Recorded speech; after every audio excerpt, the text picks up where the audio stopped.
My name is Dr. Victor Herrera. I am 71 years old. I am a retired heart surgeon.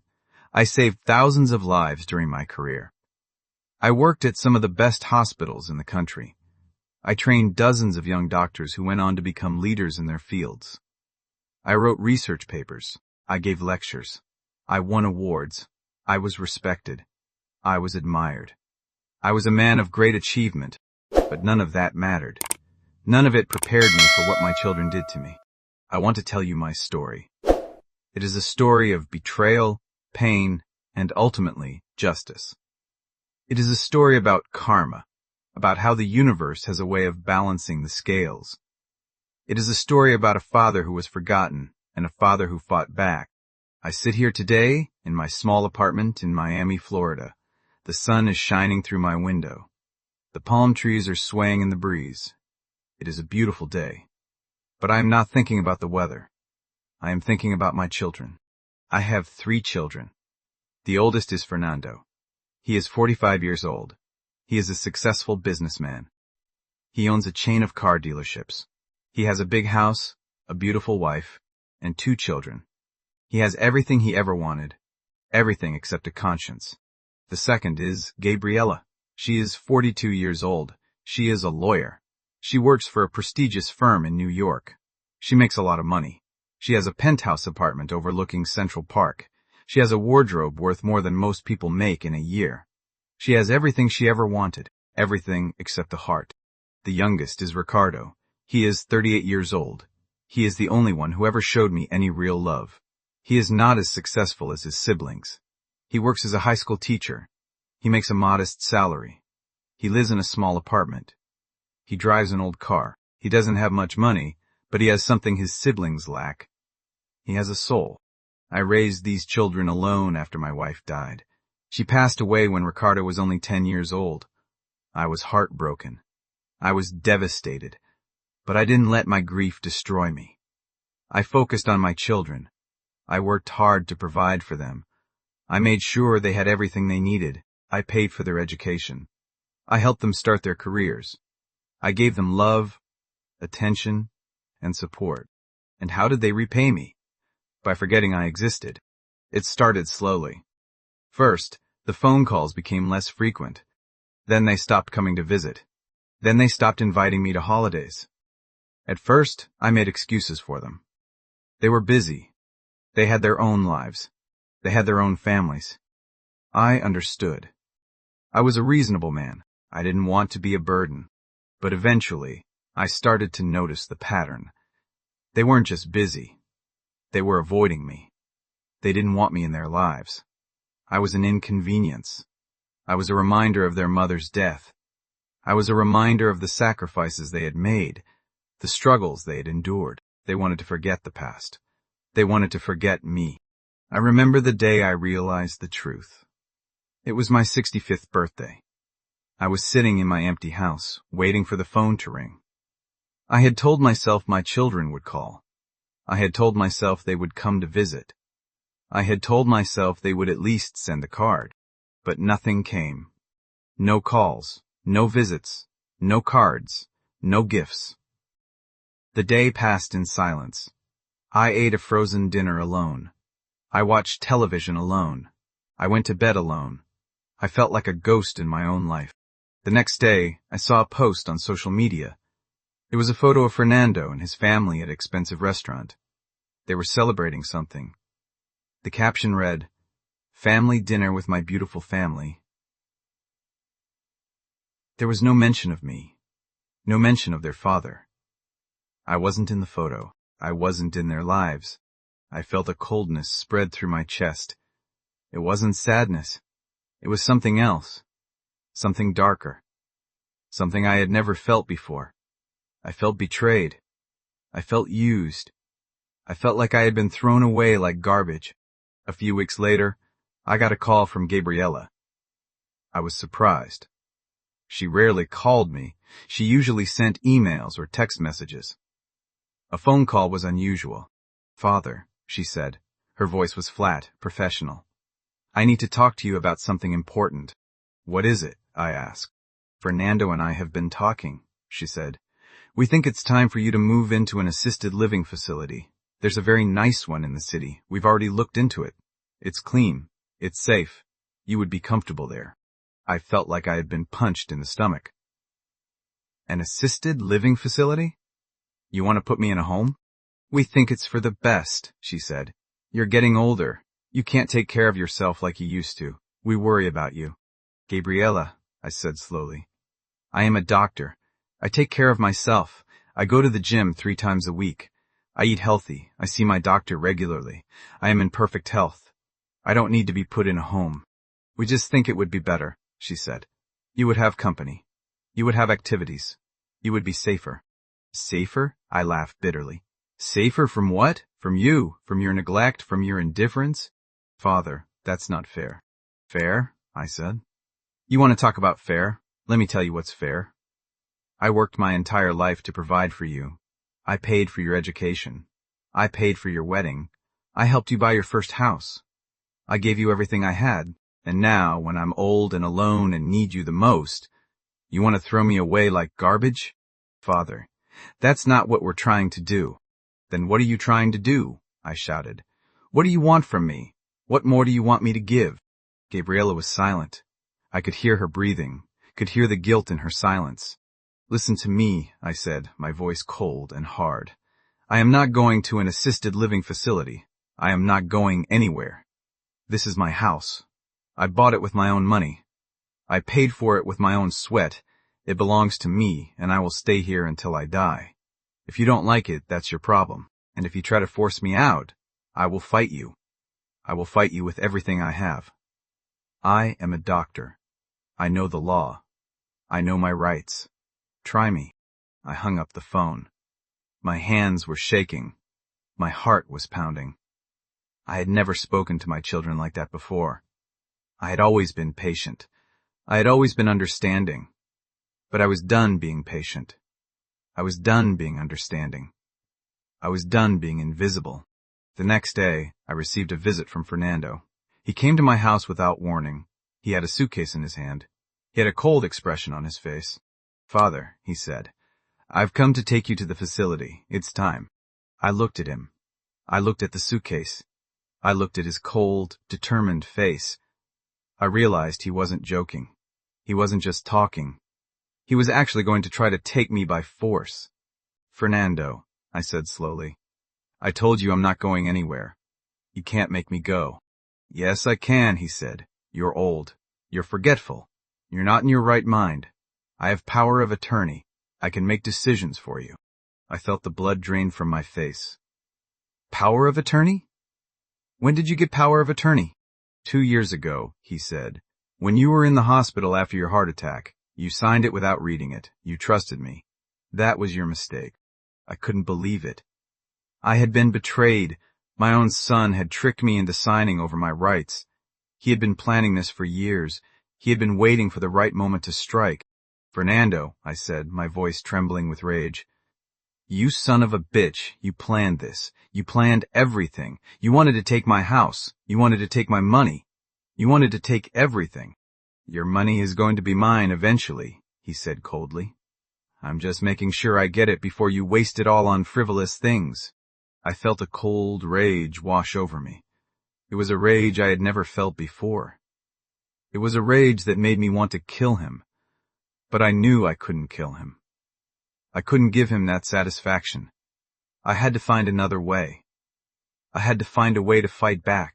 Get out, I said. Get out of my house. Now. Before I call the police. Fernando laughed. You won't call the police. You're too proud. You don't want people to know what a failure you are as a father. He was right. I didn't want people to know. I didn't want anyone to see my shame, my humiliation. My children had betrayed me, and I didn't want the world to see my weakness. But I knew I had to do something. I couldn't let him get away with this. Get out, I repeated. Get out now, or I swear to God I will destroy you. I will ruin your reputation. I will tell everyone what you've done. I will make sure your children know what kind of man their father really is. Fernando's smile faded. He saw the look in my eyes.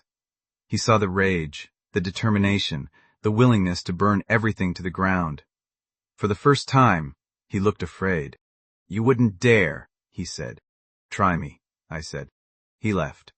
He took his suitcase, and he left. But I knew the battle wasn't over. It was just beginning. He would be back. He would try again. He would stop at nothing to take what he wanted, and I would stop at nothing to stop him. I spent the next few weeks planning my revenge. It wasn't a petty revenge. It wasn't a violent revenge. It was something far more sophisticated. It was something far more devastating.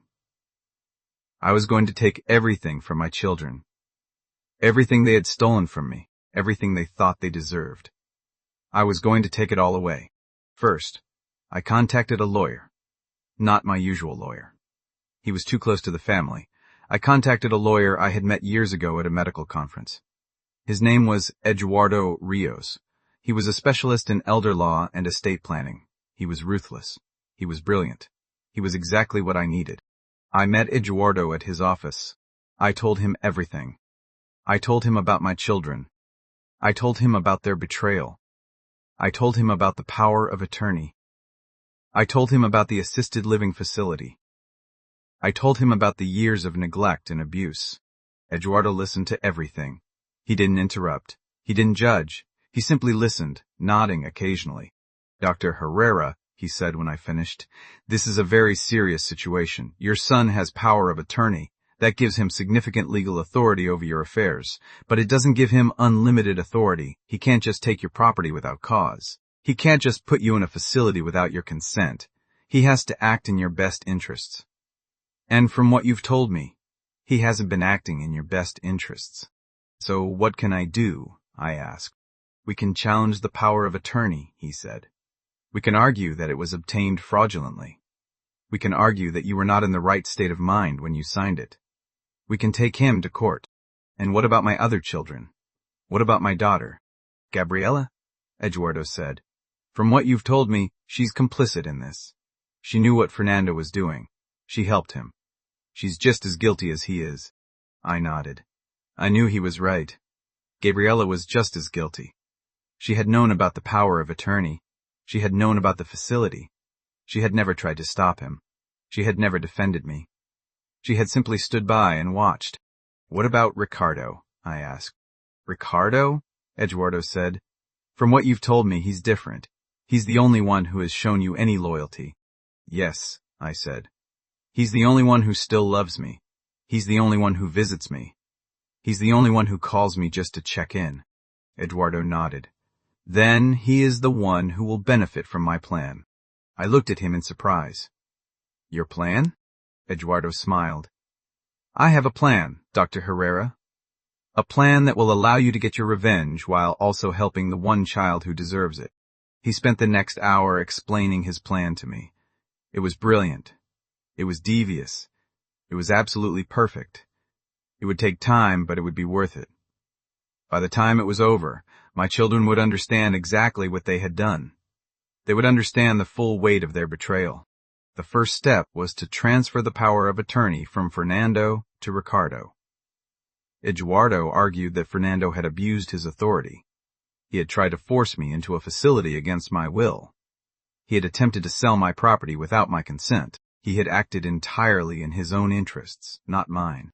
The case went to court. It was a long, exhausting process. Fernando brought lawyers. He brought witnesses. He brought everything he could think of to win the case. But Eduardo was better. Eduardo was relentless. He picked apart every argument Fernando made. He exposed every lie Fernando told. He left no stone unturned. In the end, the court ruled in my favor. The power of attorney was revoked. It was transferred to Ricardo, who had proven his loyalty and integrity. Fernando was furious. Gabriela was furious. But there was nothing they could do. The law was on my side. Now that Ricardo had control over my finances, I was safe. I was safe from my children. I was safe from their greed. I was safe from their betrayal. But that wasn't enough. I wanted more. I wanted them to suffer. I wanted them to feel the same pain they had caused me. I wanted them to understand what it was like to be invisible, to be forgotten, to be thrown away like garbage. The next step was the will. Eduardo helped me draft a new will. It was a document that would shock my children to their core. It was a document that would change the course of their lives. I left the bulk of my estate to Ricardo. I left him everything, the house, the savings, the investments, everything. I didn't leave anything to Fernando. I didn't leave anything to Gabriela. I left them each $1, just enough to show that I hadn't forgotten them, just enough to make them understand that they had lost everything. But that wasn't the most devastating part. The most devastating part was the letter I left attached to the will, a letter addressed to my children, a letter that explained everything. In the letter, I talked about the years of neglect. I talked about the loneliness, the pain, the betrayal. I talked about the day I sat alone on my birthday waiting for a call that never came. I talked about the day Fernando tried to force me into a facility. I talked about the day Gabriela told me I was a burden. I talked about the day I realized my children didn't love me. But I also talked about forgiveness. I told them I didn't hate them. I told them I still loved them. I told them I understood why they had done what they did. They were weak. They were greedy. They were driven by fear and insecurity. But they were still my children, and I would always love them. The letter was devastating. It was more powerful than any legal document. It would force them to confront the truth of what they had done. It would force them to see themselves through my eyes. It would destroy them in a way no amount of money or property ever could. Years passed. My health started to decline. I had been diagnosed with heart failure. I knew I didn't have much time left. I accepted it. I wasn't afraid of death. I had lived a full life. I had saved thousands of lives. I had made a difference in the world. I had loved and been loved. I had no regrets. But there was one thing I wanted to do before I died. I wanted to see my children one last time. I wanted to make peace with them. I wanted to give them one last chance to do the right thing. I called them to my bedside. Fernando came grudgingly. Gabriela came reluctantly. Ricardo came joyfully. They gathered around my bed, looking down at me with a mixture of sadness and regret. "Father," Fernando said, "I'm sorry. I'm sorry for everything." I looked at him. I saw the pain in his eyes. I saw the regret. I saw the shame. He had finally realized what he had done. He had finally understood the weight of his betrayal. "Fernando," I said, "I forgive you. I forgive both of you. You are my children. No matter what you've done, you are still my children. I will always love you." Gabriela started to cry. "Father, I'm so sorry. I was so selfish. I was so caught up in my own life. I forgot about you. I forgot about everything you did for me." I reached out and took her hand. "I know, my dear, I know. But it's never too late to change. It's never too late to do the right thing." Ricardo was standing in the corner watching. He had tears in his eyes. He had been the only one who had stayed faithful. He had been the only one who had never abandoned me. "Ricardo," I said, "come here." He walked over to me. I took his hand. "You are a good man," I said. "You are the best of my children. You have a pure heart. You have a kind soul. I am proud of you. I have always been proud of you." "Thank you, Father," he said. "Thank you for everything. Thank you for never giving up on me." I smiled. "I could never give up on you, my son. You are my greatest treasure." The next day I passed away. I died peacefully, surrounded by my children. I died knowing that I had been forgiven, that I had forgiven, that I had found peace. My will was read to my children. They were devastated. They had lost everything. Ricardo had inherited everything. Fernando and Gabriela had inherited nothing. But something unexpected happened. Something I hadn't planned. Ricardo had a generous heart. He shared his inheritance with his siblings. He divided the estate equally among the three of them. He didn't want to be the cause of more strife. He wanted to heal his family, not destroy it.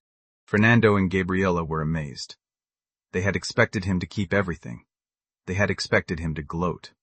But he didn't. He showed them compassion. He showed them kindness. He showed them what it really meant to be a family. From that day forward, The three of them were closer than ever. They had learned a valuable lesson. They had learned that money doesn't matter. They had learned that family is everything. They had learned that forgiveness is the greatest gift of all. I watch over them now from heaven. I see the way they have changed. I see the way they have grown. I see the way they love each other. I am proud of them. I am proud of the people they have become. I think about my journey. I think about the pain, the betrayal, the heartache. I think about the revenge I planned, the justice I sought. But in the end, I realized that revenge was never the answer. Love was the answer. Forgiveness was the answer. Family was the answer. I wrote this story not to punish my children, but to teach them a lesson. I wrote it to show them that betrayal has consequences. I wrote it to show them that love and forgiveness are more powerful than hate and greed. I wrote it to leave a legacy of wisdom, a legacy of hope, a legacy of love. If you are a father, I hope you will learn from my story. I hope you will never give up on your children. I hope you will always love them, no matter what. And I hope you will always remember that forgiveness is the greatest gift you can give. If you are a child, I hope you will learn from my children's mistakes. I hope you will always honor your father. I hope you will always love him. And I hope you will never forget that he is the one who gave you life, who gave you love, who gave you everything. I am Dr. Victor Herrera. I am 71 years old. I am a retired heart surgeon. I saved thousands of lives. I was respected.